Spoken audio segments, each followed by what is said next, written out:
Sitting in his cell, Jack suddenly noticed some small things moving on the floor. Startled, he quickly snapped out of it and took a closer look. He realized it was 3 tiny ants carrying a small outfit and setting it in front of him. In a blink, the tiny clothes grew to normal size. Jack was stunned by what he saw. At that moment, the ants suddenly formed the number 10. A second later, it changed to 9. It was clearly a countdown. Jack instantly realized what was happening. He quickly put on the clothes on the ground. Just then, the prison warden started walking toward his cell. With only 4 seconds left, Jack knew he was running out of time. Luckily, 1 second before the warden arrived, Jack had fully suited up and instantly shrank down to the size of an ant. Seeing that the cell in front of him was empty, the warden was completely taken aback. Before he could react, Jack had already slipped through the crack under the door. But the moment he reached the stairs outside, he saw ants everywhere. Jack thought he was doomed all over again and backed away in panic. Little did he know, these ants had actually come to rescue him. Not long after, news of the prison break spread across the entire prison. The whole place instantly fell into chaos. Then a flying ant showed up. Jack quickly climbed on its back and finally escaped. It seemed they were taking him to meet their master. At the same time, the police had launched a full-scale search for Jack. What they didn't know was that Jack was actually riding on one of their police cars. But before the ants could settle down, a motorcycle sped by. The powerful gust of wind sent them flying onto a bus. With no other choice, Jack hid inside a blonde woman's hair, but she casually brushed him away and sent him flying onto someone else's newspaper. Then he bounced onto a manhole cover, where a burst of steam blasted them into the air. This wild ride left Jack completely dizzy, and he eventually slipped off the ant's back. When he woke up again, he found himself inside a strange house with a short-haired woman standing beside him. After seeing that Jack was safe, she quietly walked away. Jack wanted answers about what was happening, but then he noticed ants covering the floor. Surprisingly, they seemed incredibly intelligent and even made a path for him. You don't bite me, I don't step on you.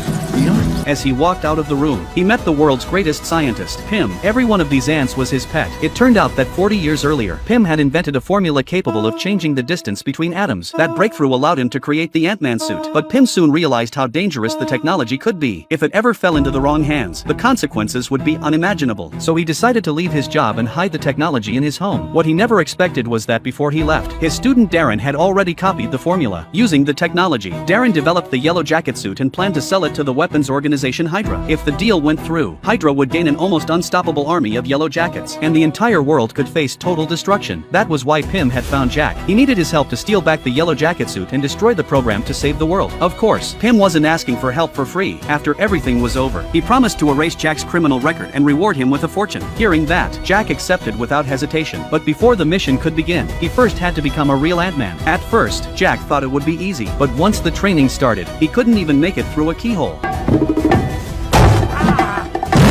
So Pym had no choice but to let his daughter train him in combat. But Jack got knocked to the ground with a single punch from Hope. As training continued, Jack slowly improved and eventually started holding his own against Hope. Even though he had